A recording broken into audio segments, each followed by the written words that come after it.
Hello दोस्तों, सभी को राम राम। तो दोस्तों अपन बात कर रहे थे भारत के संवैधानिक विकास की, और अपन ने जो लास्ट क्लास थी उसमें पढ़ा था 1909 का भारत परिषद अधिनियम। और आज अपन बात करेंगे 1919 के भारत सरकार अधिनियम की। इसकी बात करेंगे 1919 के भारत सरकार, या फिर इसको अपन कह सकते हैं शासन अधिनियम की। ठीक है, और इस अधिनियम को एक नाम से और जानते हैं अपन, वो क्या? मॉन्टेग्यू चेम्सफोर्ड अधिनियम। कहते हैं कि नहीं कहते? कहते हैं ना। तो ध्यान देना कि मॉन्टेग्यू चेम्सफोर्ड अधिनियम क्यों कहते हैं, इसको भी अपन पढ़ेंगे।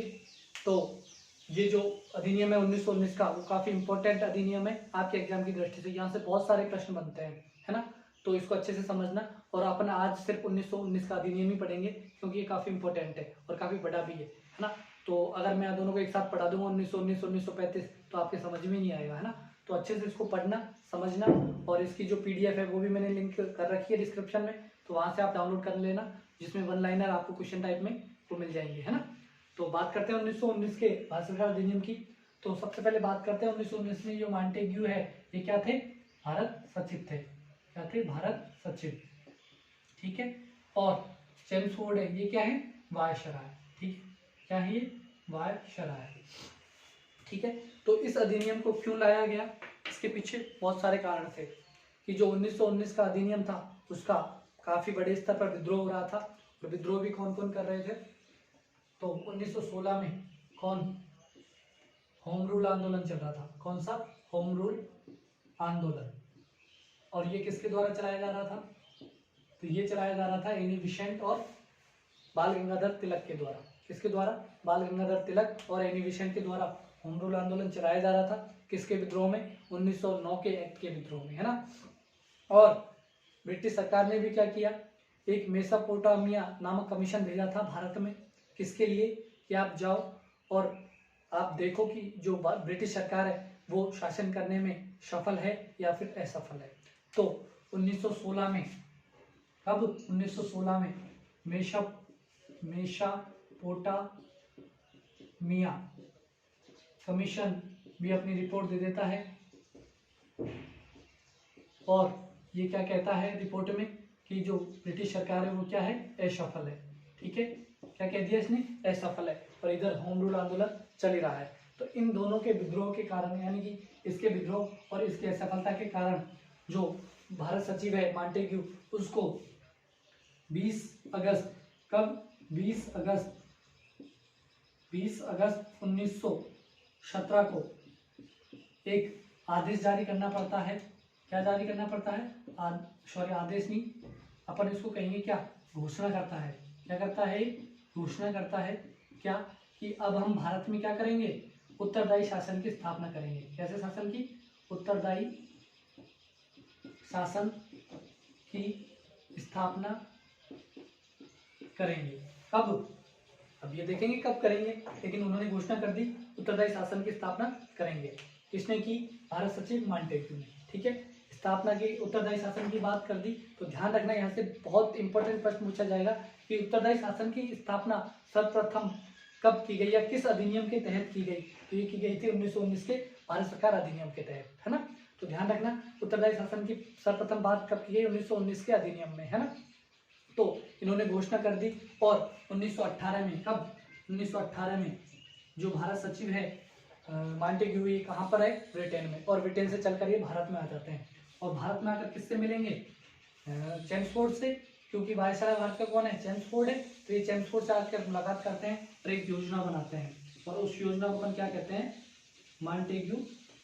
मॉन्टेग्यू चेम्सफोर्ड योजना।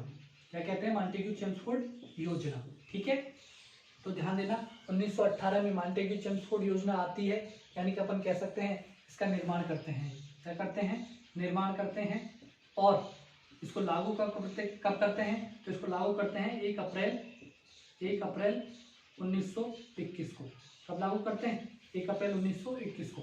और किस नाम से करते हैं? तो ये करते हैं 1919 का भारत सरकार अधिनियम के नाम से। ठीक है, तो यहाँ से 2-3 प्रश्न हैं जो काफ़ी इंपॉर्टेंट है और आपसे पूछे भी जाते हैं कि जो उत्तरदायी शासन है इसकी सर्वप्रथम बात कब की गई, तो 1919 में, और इसकी घोषणा कब की गई, तो घोषणा की गई थी 20 अगस्त 1917 को। ठीक है। और अगर आपसे पूछे कि मॉन्टेग्यू चेम्सफोर्ड योजना है ये कब, इसका निर्माण कब हुआ, तो निर्माण हुआ था 1918 को, और इसको लागू कब किया गया, तो इसको लागू किया गया था 1 अप्रैल 1921 को। ठीक है। और लागू तो किया गया, लेकिन किस नाम से लागू किया गया, तो 1919 के भारत सरकार अधिनियम की। अगर आपसे यही प्रश्न ऐसे पूछे कि 1919 का भारत सरकार अधिनियम है, इसकी घोषणा कब की गई, तो घोषणा कब की गई 20 अगस्त 1917 को। तो ध्यान रखना यही प्रश्न ऐसे कैसे पूछा जाएगा, कब की गई थी 20 अगस्त 1917 को, निर्माण कब हुआ 1918 को, लागू कब हुआ 1921 को। तो ठीक है, ध्यान रखना। और आपके समझ में आ गया होगा कि मॉन्टेग्यू चेम्सफोर्ड अधिनियम में क्यों कहते हैं। ठीक है, तो ये सब इसके कारण थे। अब आगे बढ़ते हैं अपन। ठीक है, तो आगे चलते हैं कि इसमें हुआ क्या क्या था।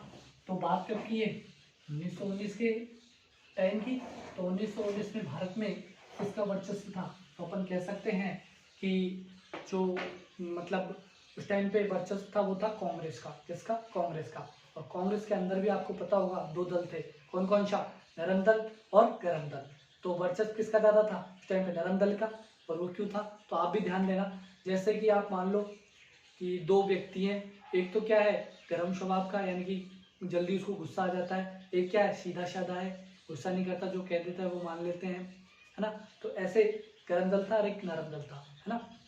तो आप ध्यान देना कि अपन किसकी बात मानेंगे। अगर गर्म दल मतलब कह सकते हैं गुस्सा वाला आदमी कुछ भी काम करेगा, कांड करेगा, चाहे वो अच्छा काम कर रहा है, लेकिन अपन उसको क्या कहेंगे कि नहीं ये तो खराब है, ये ऐसे करता है, वो करता है, लड़ाई झगड़े करता रहता है। और एक जो सीधा साधा आदमी जो भाई गलत काम कर रहा हो, लेकिन क्या कहेंगे, अरे नहीं ये कर ही नहीं सकता, ये तो बहुत सीधा आदमी है, कहते हैं कि नहीं कहते हैं। तो यही बात उस टाइम पे थी। इस कारण जो नरम दल था उसका वर्चस्व बहुत ज़्यादा था, उसको सब लोग मानते भी थे, उसकी बात मानते भी थे। तो ब्रिटिश सरकार को भी ये सब बातें पता थी, है ना। तो ब्रिटिश सरकार क्या करती है, यानी कि अपन कह सकते हैं कि जो चेम्सफोर्ड वगैरह थे ये क्या करते हैं, ये सोचते हैं कि क्यों ना हम इन जो नरम दल के आदमी हैं इनको अपने साथ ले लें, या फिर अपने साथ इनको भागीदारी दे दें शासन में, तो ये सब जो विद्रोह हो रहे हैं ये होंगे ही नहीं और अपन अधिक टाइम तक शासन कर सकते हैं। तो इसी योजना बनाते हैं, ये योजना बनाते हैं मॉन्टेग्यू चेम्सफोर्ड अधिनियम में, है ना। और ये क्या करते हैं, बात तो क्या की थी इन्होंने कि हम क्या करेंगे, उत्तरदायी शासन की स्थापना करेंगे, लेकिन जो अधिनियम बनाया था इसमें कहीं भी उत्तरदायी शासन की कोई बात नहीं की गई। बात सिर्फ क्या की गई कि हम क्या करेंगे, जो कांग्रेस है उसके सदस्यों को भारत में जो भारत में जो शासन व्यवस्था है उसमें भागीदारी देंगे। कब, कितने वर्षों तक, 10 वर्षों तक।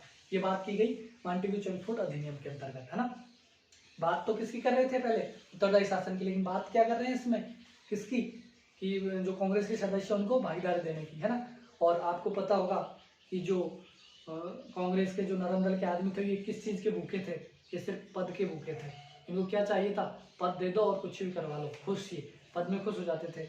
और जो तिलक हैं उन्होंने यहाँ तक भी कहा था कि 4 दिन मेंढक की तरह टर्राने से कुछ नहीं होगा, अगर कुछ करना है तो 365 दिन आपको काम करना पड़ेगा, तब जाकर भारत को आज़ादी मिल सकती है। ये बात किसने कही थी, ये बात कही थी किसने, बाल गंगाधर तिलक ने। और ऐसा क्यों कहा, क्योंकि क्या होता था उस टाइम पे, सिर्फ अधिवेशन होते थे और अधिवेशन के दिन मतलब 3-4 दिन ये लोग आ जाते थे, मतलब सज धज के, और बात कर ली एक दूसरे की और ख़त्म, यही होता था उस टाइम पे। लेकिन क्या सच में ऐसे आज़ादी मिल सकती थी, नहीं मिल सकती थी ना। तो इसी बात के लिए क्या कहा था जो तिलक थे उन्होंने कि 4 दिन मेंढक की तरह टकराने से कुछ नहीं होगा, आपको 365 दिन काम करना पड़ेगा, तब जाकर ही हम आज़ादी ले सकते हैं, है ना।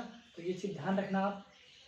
ये ऐसा क्यों कहा गया, क्योंकि जो कांग्रेस के नरम दल के आदमी थे वो सिर्फ सत्ता के, यानी कि आप कह सकते हो पद के भूखे थे, इस कारण ये बात की गई। तो अब क्या करेंगे, ब्रिटिश सरकार क्या करेगी, उनको पद देगी, और पद कहाँ पर देगी, भारत की शासन व्यवस्था में। तो शासन कैसे चलता था उस टाइम पे, 2 तरीकों से चल रहा था, एक तो विधायी कार्यों से, विधायी, और एक क्या था, प्रशासनिक कार्य, प्रशासनिक। चल रहा था कि नहीं चल रहा था, है ना। और विधायी कार्य में कौन थे, 60 सदस्य थे, ठीक है नहीं थे, 60 सदस्य भी किसमें थे, विधान परिषद में, विधान परिषद में कितने आदमी थे, 60। और इधर कितने थे, 5, एक तो वायसराय था और उसके 5 सदस्य थे, ठीक है नहीं थे। और 5 सदस्य कौन था? भारतीय था, विधि सदस्य, जिसको कब शामिल किया था? 1909 में। और यहाँ पर तो पहले से ही भारत की भागीदारी, भारत के सदस्यों की भागीदारी है, कब से? 1861 से, है क्या नहीं? 1861 में विधान परिषद में शामिल कर लिया था भारतीयों को, और 1909 में कहाँ पर शामिल कर लिया था? प्रशासनिक कार्यों में भी, है ना। तो अब क्या करेंगे, ये सदस्यता तो पहले ही है भारतीयों की, तो यहाँ पर क्या करते हैं, इनकी सदस्यता को बढ़ाते हैं। यहाँ पर जब एक ही सदस्य था, इसके स्थान पर अब क्या करेंगे, 3 सदस्य नियुक्त कर देंगे। कौन कौन से? एक तो विधि, जो पहले ही दे रखा था, और एक क्या कर दिया, शिक्षा के लिए कर दिया एक पद, और एक पद कर दिया उद्योगों के लिए, यानी 2 पदों की बढ़ोतरी कर दी। कुल कितने पद कर दिए भारतीयों के? 3 पद। कहाँ पर? प्रशासनिक कार्यों में। कहाँ पर कर दिए? प्रशासनिक कार्यों में 3 पद कर दिए, है ना। और अब क्या करेंगे, 3 पद तो प्रशासनिक कार्यों में दे दिए, और अब क्या करेंगे, जो विधायी कार्य है उनमें जो विधान परिषद है, इसके भी 2 भाग कर दिए। क्या? 2 भाग, क्योंकि विधायी कार्य, विधान परिषद तो पहले से ही थी, है ना। तो ध्यान देना, विधान परिषद पहले से थी विधायी कार्यों में। तो एक तो विधान परिषद, और दूसरा क्या बना दिया, एक और, ये तो पहले से ही था, एक और बना दिया, क्या? विधानसभा, ठीक है। और विधानसभा में जो सदस्य संख्या रखी, वो कितनी रखी? 145। कितनी? 145, ठीक है। और इसमें कितने थे विधान परिषद में? 60 आदमी काम कर रहे थे, नहीं कर रहे थे, ठीक है। और यहाँ पर क्या किया गया, इनका कार्यकाल कर दिया कितना, इन सदस्यों का कार्यकाल कर दिया कितना? 5 वर्ष का कार्यकाल, 5 वर्ष का। और इनके सदस्यों का कार्यकाल कर दिया 3 वर्ष का। कितने वर्ष का? 3 वर्ष का, है ना। तो ध्यान रखना कि जो विधायी कार्य थे, इनमें भी सदस्यता बढ़ाने के लिए 2 सदन कर दिए, एक विधान परिषद, एक विधानसभा, है ना। और विधान परिषद में तो पहले ही 60 सदस्य थे, और उनका कार्यकाल कर दिया 5 वर्ष। और विधानसभा में जो गठित किए थे 145 सदस्य, उनका कार्यकाल कर दिया 3 वर्ष का, है ना।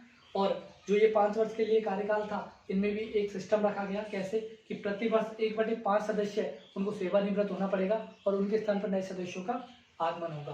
तो 1/5 का मतलब 12 सदस्य प्रतिवर्ष सेवानिवृत्त होंगे, और 12 सदस्य प्रतिवर्ष नए आएंगे, है ना। ये कब किया गया? 1919 के अधिनियम में। तो ध्यान देना, ये किस प्रकार की व्यवस्था होगी, ये 2 सदनीय होगी। तो ध्यान देना, 1919 में पहली बार विधान मंडल का कैसा सदन है? दोहरा सदन। तो दोहरा विधान मंडल, कैसा? 1919 का दोहरा विधान मंडल था ये, है ना। विधान मंडल 2 सदनीय, है ना, सदनीय विधान मंडल था। लेकिन ये कहाँ पर थी ये व्यवस्था? ये थी केंद्र में। कहाँ पर?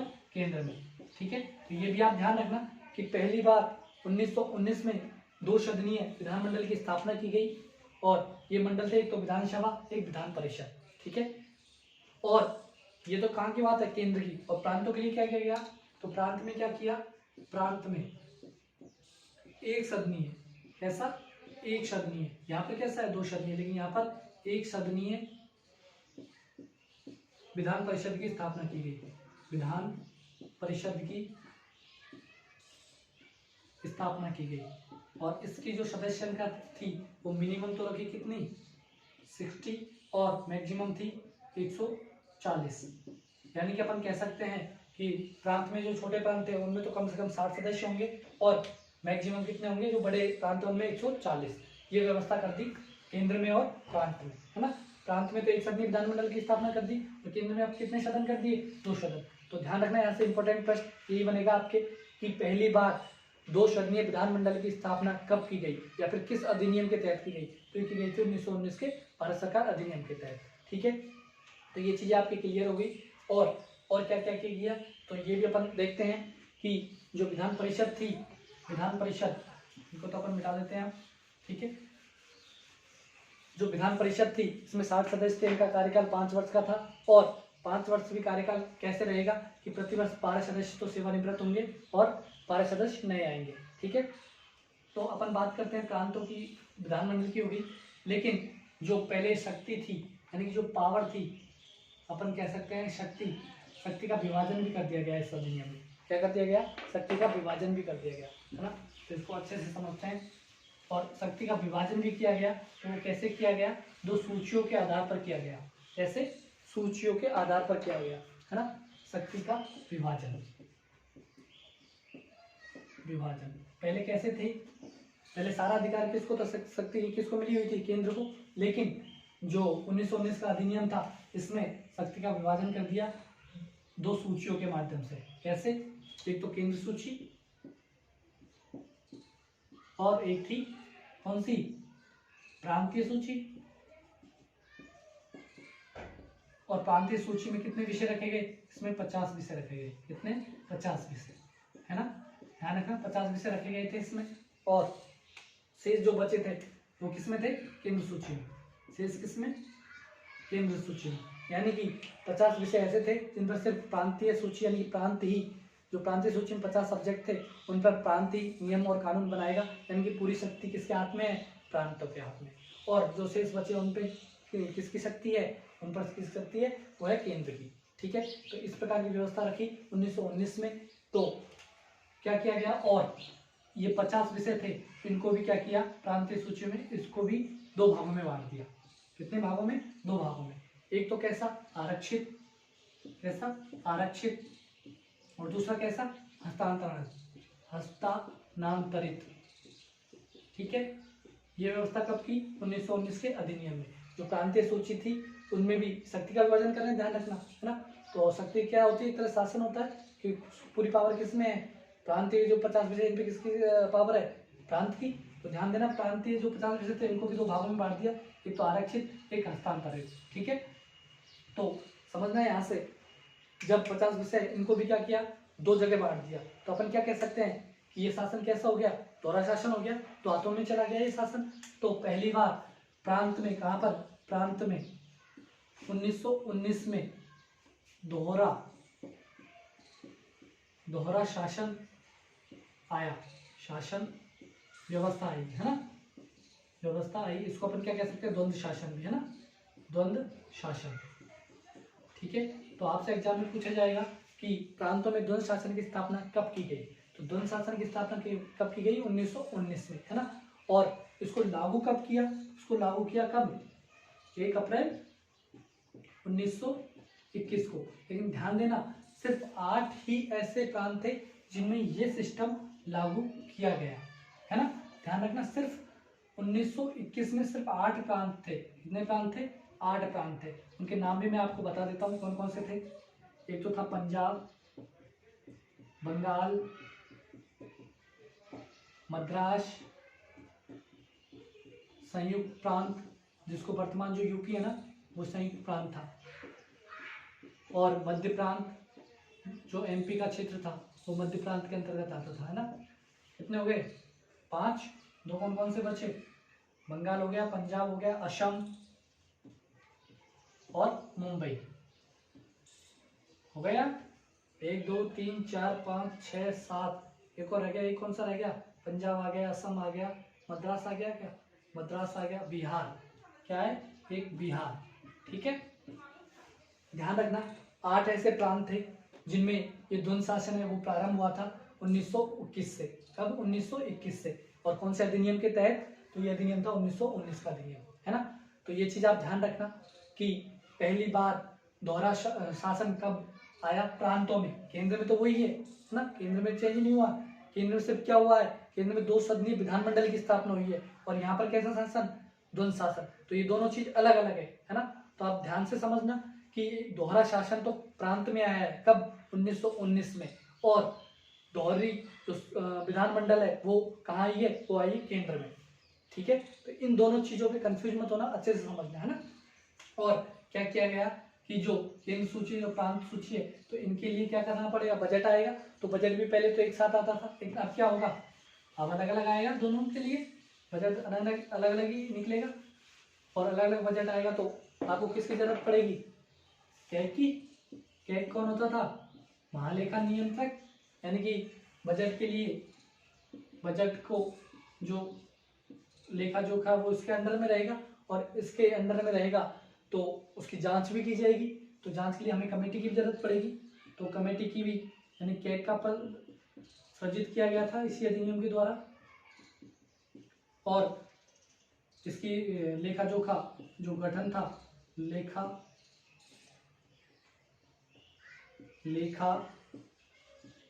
जोखा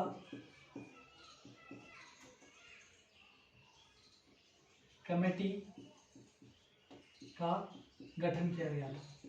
ठीक है, लेखा जोखा जो कमेटी है उसका गठन कब किया गया था? तो 1919 के अधिनियम के तहत किया गया था। कैग का पद कब आया था? कैग का पद, इसको क्या बोलते हैं? महालेखा नियंत्रक, महालेखा नियंत्रक। ठीक है, इसको हिंदी में बोलते हैं महालेखा नियंत्रक। तो इसका पद कब आया?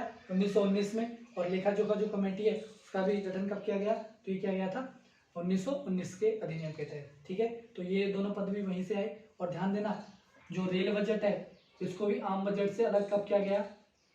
बजट में 2 भाग कर दिए, आम और रेल बजट, है ना।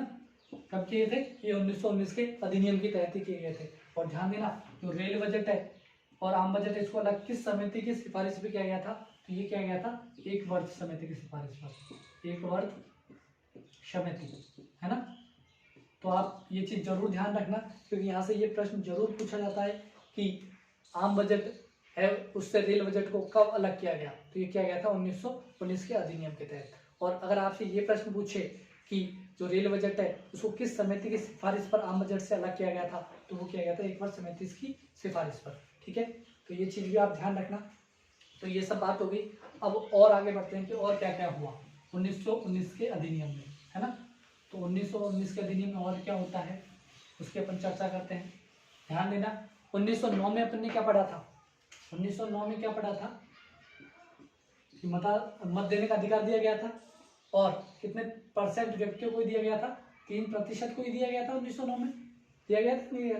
तो 1919 में क्या किया गया कि जो 3% था इसको बढ़ाकर कितना कर दिया?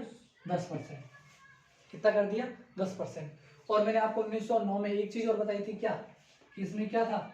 महिलाओं को मत देने का अधिकार नहीं था, नहीं था ना। लेकिन 1909 में क्या किया? महिलाओं को मत देने का अधिकार दे दिया। ठीक है, ध्यान देना, महिलाओं को पहली बार मत देने का अधिकार कब दिया गया? तो 1909 में। और कितनी जनसंख्या को मत देने का अधिकार था 1909 में? 1919 में 10% जनसंख्या को। ठीक है, तो ये दोनों भी प्रश्न काफी इंपॉर्टेंट है, इनको भी आप ध्यान रखना। ठीक है, अब आगे चलते हैं और आगे बात करते हैं कि 1919 में और क्या क्या हुआ। तो ध्यान देना, 1919 में क्या किया गया कि जो आप वर्तमान में देखते हो लोक लेखा, सॉरी, आप वर्तमान में देखते हो कि जो यूपीएससी है, यूपीएससी है क्या नहीं, उसको अपन क्या बोलते हैं? यूपीएससी को संघीय संघ लोक सेवा आयोग, ये कहते हो। तो इसका पहली बार गठन कब किया गया? तो ये किया गया था 1919 में, है ना। 1919 के अधिनियम में, 1919 में नहीं, 1919 के अधिनियम के द्वारा। तो लोक सेवा आयोग है इसका गठन कब हुआ? 1919 के अधिनियम में। लेकिन ध्यान रखना, इसका उस टाइम पे नाम संघ लोक सेवा आयोग नहीं था, इसका नाम था इंपीरियल। क्या था? इंपीरियल लोक सेवा आयोग। ठीक है, तो ये चीज भी आप ध्यान रखना कि इंपीरियल लोक सेवा आयोग की स्थापना कब की गई? तो ये की गई थी 1919 में, 1919 के अधिनियम के द्वारा। और कब? 1 अक्टूबर 1926 को। कब? 1926 को। लेकिन अधिनियम कौन सा था? 1919। और किसकी अध्यक्षता में? तो ये थे सर रोज, कौन सा अधिनियम? 1919 का। और कौन थे? सर रोज वारकर। कौन थे? सर रोज वारकर। ठीक है, इनकी अध्यक्षता में, है ना, इनकी अध्यक्षता में कौन से आयोग की स्थापना की गई थी? इंपीरियल लोक सेवा आयोग की। तो आपसे ध्यान रखना, पूछेगा कि जो इंपीरियल लोक सेवा आयोग है इसकी स्थापना किसकी अध्यक्षता में की गई? तो सर रोज वारकर की अध्यक्षता में की गई थी। कब की गई थी? 1 अक्टूबर 1926 को। ठीक है, तो ये सारी चीजें हुई 1919 के अधिनियम में। और एक चीज और की गई, क्या की गई कि जो ये एक्ट था 1919 का, इसके तत्वाधान में एक घोषणा और की गई कि अब क्या होगा, इसकी समीक्षा के लिए प्रति 10 वर्ष में एक गठन का स्थापना किया, मतलब इसको अपन कह सकते हैं कि इस एक्ट की की समीक्षा के लिए, किसके लिए? इस एक्ट की समीक्षा के लिए 10 वर्ष, हर 10 वर्ष में के लिए हर 10 वर्ष में एक आयोग का गठन किया जाएगा, गठन किया जाएगा। ये भी किस अधिनियम में लिखा गया? 1919 के अधिनियम में, है ना। तो ये चीज भी ध्यान रखना। अब ध्यान रखना कि एक चीज और आती है कि जो उदारवादी प्रवृत्ति के लोग थे उन्होंने इस एक्ट को क्या कहा था? Magna carta. सॉरी, क्या कहा था? Magna carta. और किन्होंने कहा था? उदारवादी लोगों ने। उदारवादी लोगों ने क्या कहा था? Magna carta. और उदारवादी लोग कौन थे? कांग्रेस के सदस्य थे। और उन्होंने क्यों कहा? क्योंकि उनको क्या दे दिया गया था? पद दिए गए थे, इसलिए उन्होंने क्या कहा था? मैग्ना कार्टा इस अधिनियम कहा था। तो ये सब बातें थी 1919 के अधिनियम की। एक बार वापस रिवाइज करते हैं कि हमने क्या क्या देखा। क्या देखा? एक तो होम रूल आंदोलन देखा था, जिसके मध्य स्वराज की मांग की थी। किसने? एनी बेसेंट और जो बाल गंगाधर तिलक थे उनके द्वारा। और एक कमीशन भी आया था। कौन सा कमीशन? Mesopotamia commission. कब आया था? 1916 में, है ना। तो ये दो बातों के कारण किसकी स्थापना हुई? 1919 के भारत सरकार अधिनियम की, है ना। और इसकी स्थापना कब हुई? तो 1917 में हुई। इसका निर्माण कब हुआ? तो निर्माण हुआ, घोषणा हुई थी 1917 में। निर्माण कब हो रहा है? 1918 में। और लागू कब हो रहा है? 1921 में। तो ठीक है, तीनों चीज ध्यान रखना। घोषणा हो रही है 1917 में, निर्माण हो रहा है 1918 में, और लागू हो रहा है 1921 में। और किस नाम से हो रहा है? 1919 का भारत सरकार अधिनियम के नाम से। ठीक है, ये चीज अपन ने पढ़ी। उसके बाद हमने देखा कि जो केंद्र था उसमें 2 सदनीय विधानमंडल की स्थापना हुई कि नहीं हुई? कौन सा एक नया जोड़ा? विधानसभा। विधान परिषद पहले से थी, विधानसभा नया जोड़ा गया। तो 2 सदनीय विधानमंडल की स्थापना हुई। और प्रांतों में 1 सदनीय विधानमंडल की स्थापना हुई। और क्या हुआ? और जो प्रांत थे, प्रांत में क्या हुआ? द्वंद्व शासन की स्थापना हुई। कब? 1919 की बात कर रहे हैं सारी। 1919 में द्वंद्व शासन की स्थापना की। कहाँ पर? प्रांत में। केंद्र की बात नहीं कर रहे, केंद्र की बात करेंगे 1935 में, है ना। तो प्रांत में द्वंद्व शासन की स्थापना कब हुई? 1919 में। ठीक है। और उसके बाद हमने देखा कि जो 3% जनसंख्या को मत देने का अधिकार दिया गया था, उसको 1919 में बढ़ाकर कितना कर दिया? 10%। और महिलाओं को भी मत देने का अधिकार दे दिया गया। दिया कि नहीं दिया? और क्या किया हमने? रेल बजट को आम बजट से अलग कर दिया। और बजट के लिए जो लेखा जोखा रखने के लिए क्या किया हमने? कि एक कैग का गठन किया, या अपन कह सकते हैं कि महालेखा नियंत्रक का गठन किया। और उसकी जांच के लिए हमने लेखा जोखा समिति का गठन किया, है ना। और क्या किया हमने? और जो यूपीएससी है, अपन कह सकते हैं कि जो इंपीरियल लोक सेवा आयोग है, उसका हमने गठन किया 1919 में ही। और क्या किया हमने? और इस एक्ट की समीक्षा करने के लिए हर 10 वर्ष में एक आयोग के गठन करने का प्रावधान किया गया इस अधिनियम में, है ना। और जो उदारवादी प्रवृत्ति के लोग थे उन्होंने इस अधिनियम को क्या कहा? इस अधिनियम को कहा मैग्ना कार्टा। ठीक है, तो ये अधिनियम था 1919 का, जो काफ़ी इम्पोर्टेंट था। तो मैं आशा करता हूँ कि आपको समझ में भी आया होगा। और अगर समझ में नहीं आया हो तो एक बार और इस वीडियो को वापस देख लेना। और इसके लिए मैंने जो 1 लाइनर है नोट्स के टाइप में बना रखे हैं, उसकी लिंक मैंने डिस्क्रिप्शन में डाल रखे, तो आप वहाँ से डाउनलोड करके एक बार देख लेना, है ना। तो आज के लिए इतना ही। नेक्स्ट क्लास रहेगी वो अपनी रहेगी, उसमें अपन 1935 के अधिनियम की बात करेंगे और ये अपना लास्ट अधिनियम होगा। ठीक है, और इसके बाद अपन क्या करेंगे, अगर सारे जब अधिनियम हो जाएंगे तो इनके जो महत्वपूर्ण प्रश्न बनते हैं, यानी कि आप एग्जाम में जो प्रश्न देखते हो वो भी अपन एक वीडियो में ले लेंगे, जिससे आपके सारे ये जो अधिनियम है वो एक साथ क्लियर हो जाएंगे। ठीक है, ये सिस्टम कैसा है? अगर आपको अच्छा लगे कि हाँ मैं आपके लिए ऐसे प्रश्न भी बनाकर लेकर आऊँ, तो आप कमेंट बॉक्स में मुझे करके बताना, ताकि मैं इनके लिए प्रश्न वाला वीडियो भी बना दूँ। तो मिलते हैं नेक्स्ट वीडियो में, तब तक के लिए धन्यवाद।